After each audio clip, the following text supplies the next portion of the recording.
Media మిత్రులకి అదేవిధంగా నాతోటి వైఎస్ఆర్సీపీ నాయకులకు అందరికీ కూడా హృదయపూర్వక నమస్కారాలు. కూటమి ప్రభుత్వం ఏర్పాటయి 2 సంవత్సరాలు పూర్తి అవుతా ఉంది. మరి మన రాష్ట్ర ముఖ్యమంత్రి గారు నారా చంద్రబాబు నాయుడు గారు ఈయన పదే పదే ప్రతి సమావేశాల్లోనూ ప్రెస్ మీట్లలోనూ ప్రజలతోనూ ప్రతి మాట కూడా గొడ్డలి పార్టీ నాయకుడు అని అంటున్నాడు. అయ్యా చంద్రబాబు నాయుడు గారు, మీరు మీ కళలో కూడా గొడ్డలి కనపడతా ఉందో మాకు తెలియదు, కానీ మీరు చెప్పిన హామీలన్నీ ఏమైనాయి? మీరు 2024లో మేము మా కూటమి పార్టీ వస్తే మేము ప్రజలకు అభివృద్ధి చేస్తాం, ప్రజలకు ఒక భరోసాను కల్పించారు. మీరు సూపర్ 6 కానీ సూపర్ 7 కానీ ఏ పథకాలు ఇస్తామన్నారో ఆ పథకాలన్నీ కూడా ఈరోజు ఏమైనాయి? మీరు ప్రజలను మొబ్బిపెట్టి ప్రజలను మోసం చేసి మీ మామకి ఏ విధంగా వెన్నుపోటు పొడిచి పార్టీ లాక్కొని మీరు ముఖ్యమంత్రి అయ్యారో ఆ రోజు నుంచి కూడా ఇప్పటి వరకు కూడా మీ పార్టీ పేరే వెన్నుపోటు పార్టీ.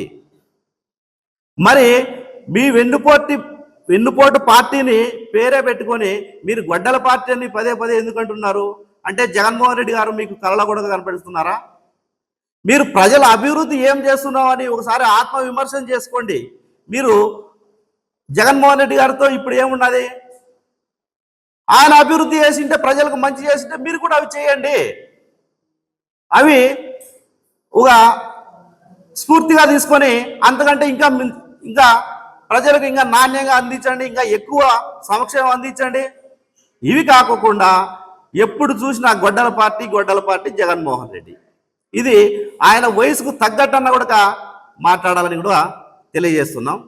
తర్వాత ఈయన వాళ్ళ మామను వెన్నుపోటు పొడిచి పార్టీని లాక్కొని ముఖ్యమంత్రి అయితే ఈయన తనయుడు నారా లోకేష్ గారు ఇంకా 2 అడుగులు ముందుకేసి ప్రజలకే వెన్నుపోటు పొడిచి ప్రజలకి ఇస్తామని పథకాలన్నీ కూడా ఎగరగొట్టేసి ఈరోజు రెడ్ బుక్ రాజ్యాంగాన్ని అమలు చేస్తాడు. ఆయన ఈయన ఇచ్చిన హామీలు 50 సంవత్సరాలకే ఎస్సీ ఎస్టీ బీసీ మైనార్టీ మహిళలకు 50 సంవత్సరాలకే పెన్షన్ అన్నారు. మరి ఈరోజు ఒక కొత్త పెన్షన్ అన్న ఇచ్చారా? 2 సంవత్సరాల కాలం పూర్తి అవుతా ఉంది, ఒక్క పెన్షన్ అయినా ఈరోజు ఇచ్చారా? మరి ఏ విధంగా మీరు ఈ 2 సంవత్సరాల్లో మేము సంక్షేమం చేశాం, ప్రజలను అభివృద్ధి చేశామని ఇంటింటికి ప్రచారం చేస్తా ఉన్నారు? మీరు ఏమని చెప్పుకుంటున్నారు ప్రజలకు? మీరు ఇచ్చిన పథకం ఏదైనా అమలు చేశారా? కేవలం జగన్మోహన్ రెడ్డి గారు గతంలో ఏ పథకాలు ఇచ్చాడో వాటిలో కనీసం 20% కూడా అమలు చేయకోకుండా పేర్లు మార్చి మీరు ఈ పథకాలు ఇస్తున్నారు.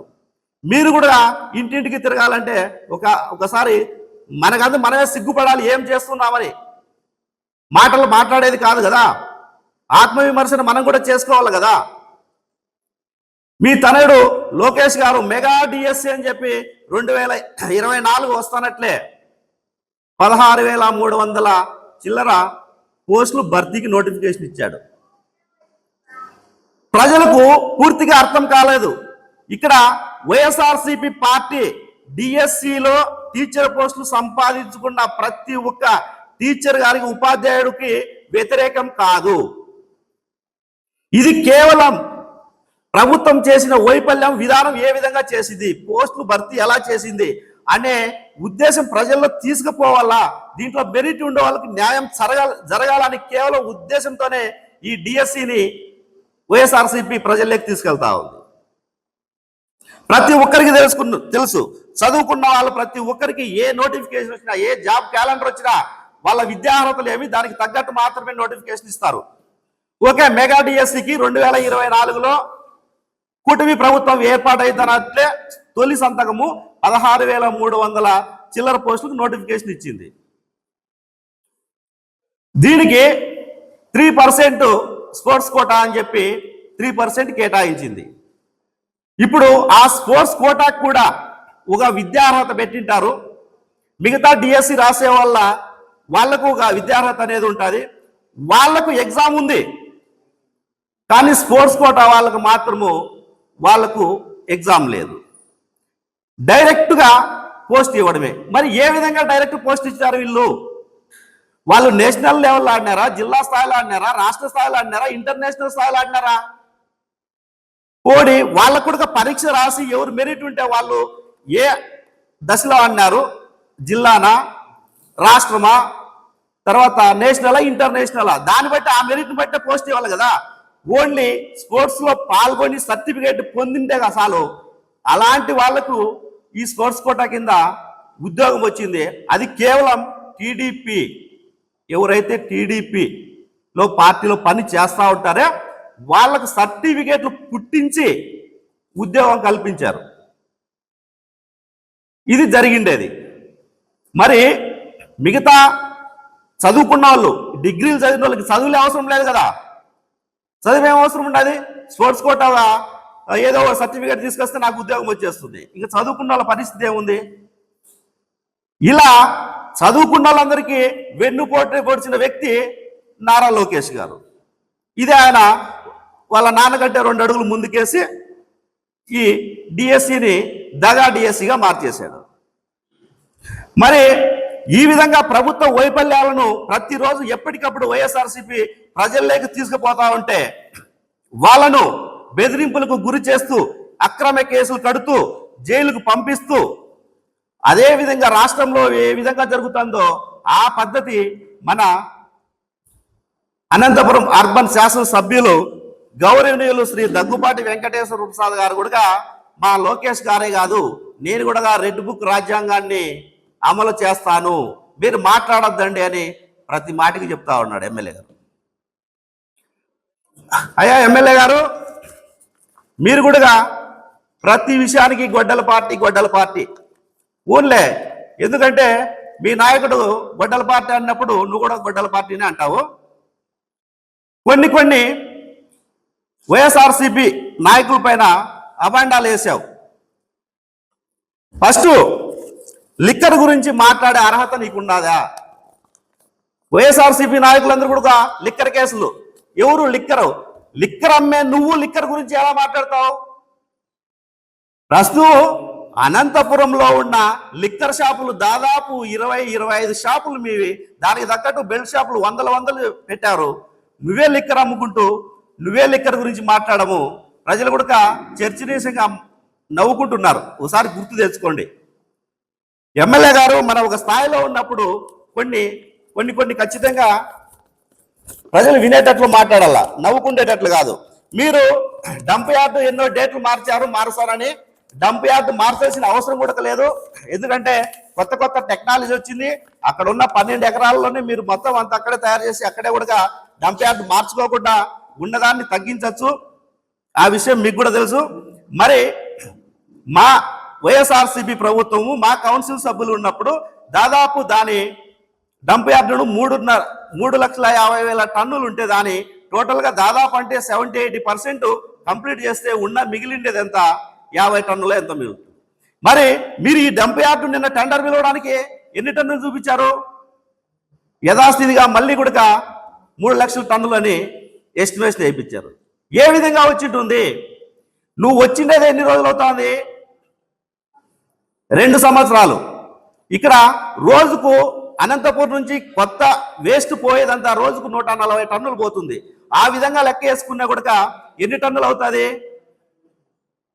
ఉన్నది ఎంత బ్యాలెన్స్ ఇప్పుడంత? దానికి నువ్వు 30 కోట్ల ఎస్టిమేషన్ వేయించేసి 30 కోట్లు టెండర్ కూడా పని కల్పించేది నువ్వే, డబ్బు తీసుకునేది నువ్వే, 2 మీరే చేస్తూ ఉన్నారు. ఎలా వచ్చింది? మీ ఒకసారి చూడండి మీడియా మిత్రులు.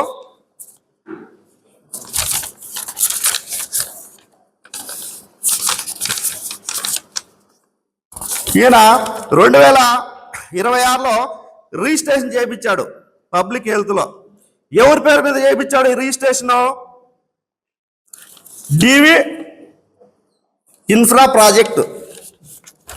డివి ఇన్ఫ్రా ప్రాజెక్ట్ అంటే దగ్గుపాటి వెంకటేశ్వర ప్రాజెక్ట్ అని ఇది చేయించాడు రిజిస్ట్రేషన్. ఈ రిజిస్ట్రేషన్ చేసిన తర్వాత అదే 30 కోట్ల